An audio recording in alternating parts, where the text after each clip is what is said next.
Welcome to Manisha's creation. आज आपण इथे पनीर कॉर्न पेपर राईस बनवत आहोत। तर त्यासाठी आपण इथे पनीर फ्राय करून घेतलेत आणि त्यानंतर त्याच तेलामध्ये आपण इथे कांदा आणि खडा मसाला परतून घेतला आहे। कांदा चांगला ब्राऊन होईपर्यंत परतायचा आहे। त्यानंतर त्यात टोमॅटो, अद्रक लसूणची पेस्ट, एक मोठा कांदा, त्याची पेस्ट, कोथिंबीर घालून पेस्ट करून घ्यायची आणि त्यानंतर त्यामध्ये ज्या घरामध्ये तुमच्या अवेलेबल भाज्या असतील त्या टाकायच्या आहे, जे मुलं खातील।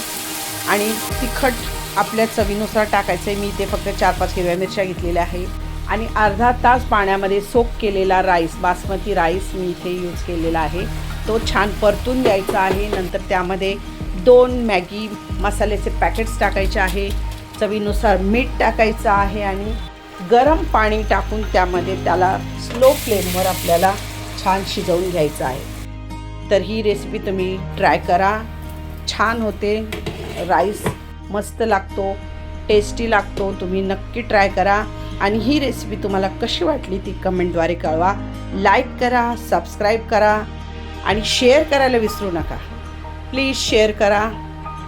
थँक्यू।